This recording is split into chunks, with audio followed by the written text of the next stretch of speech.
back. So more than 200 LAPD officers have provided pre-season game security for the Rams at no cost to the team. And the fight over who should foot the bill escalated this week. Former LA Councilman Dennis Zine, also a former police officer, filed a lawsuit against the city and Chief Charlie Beck.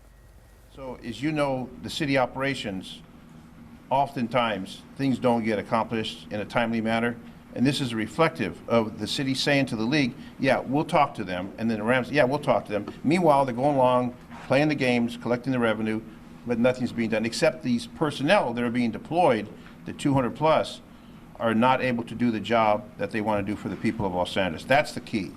So the stall tactic with this lawsuit hopefully will bring that to an end, where the court will intervene and do something to force them to do something. And again, I heard the mayor on the radio this morning saying he agrees that the Rams should pay the full tab. Do you think he's being asked about the lawsuit against the city? Rams spokesperson Joanne Hunter declined to comment, but did say that fan security is the team's top priority.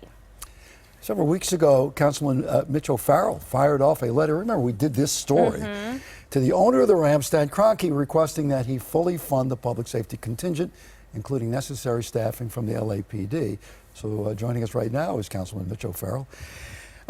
You were ahead of the game on this one. You were ahead of the curve on this one. Good morning to you. Question to you. We're glad the Rams are here. We think it'll bring life and business and help the economy. Why shouldn't we pay for it? Well, I think that's the question that everyone's asking. And that's certainly the question that we asked with our letter on August 12th. Both Council President Herb Wesson and Council members Curran Price, Nuri Martinez, and myself drafted the letter, and then we introduced a motion which will be heard in Public Safety Committee, which I sit on. And it's through that lens of knowing what our police are up against that prompted me to push for this action from the council.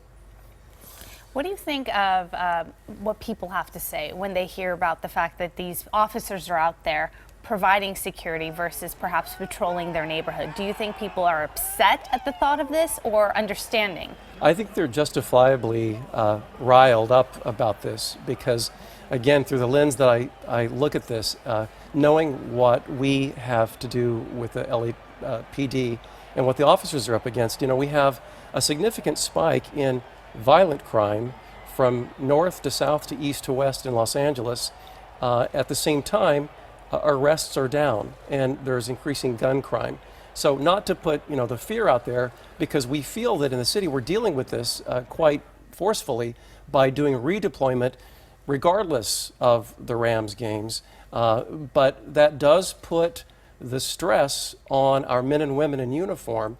And so I come from the point of view that it's totally unnecessary to share those deployment resources during Rams games when they should be paying the full price. Well, they can certainly afford it, right? They can afford it outside the stadium. Here's my question, because I have confusion about this.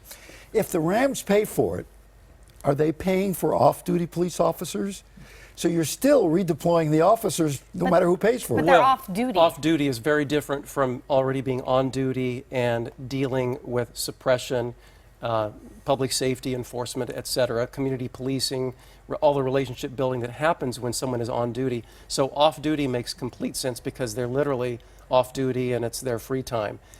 So that does not double down on current deployment. How free are police officers to work privately off-duty? Very free. The LA Dodgers organization hires them. The Dodgers pay outside of their events, and they have for years and years. So, you know, there's a mix. And my whole perspective on this is it's not an apples to apples comparison wherein you have existing games, whether it's USC, UCLA, you name it, the Dodgers, other big sporting events, we always have them.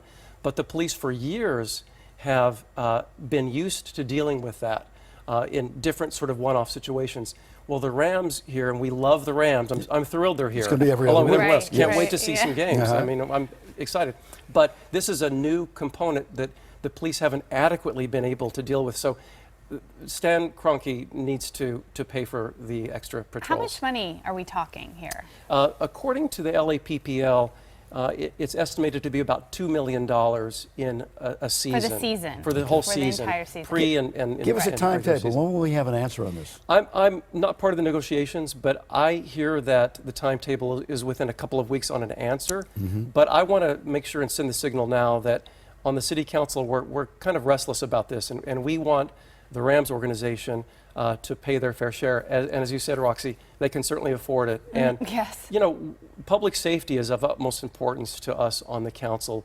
We feel that we're making strides in cracking down on the spikes in crime, and we don't want anything to jeopardize that, and it doesn't need to. Okay, Councilman Mitch O'Farrell, we'll Thank check you so much back for coming on this in. thing. My pleasure. And we do want to say to you, enjoy the Rams, but remember, pay for your tickets. That's right. Yeah, and they're not cheap. No, they aren't. Thank Coming you. up later.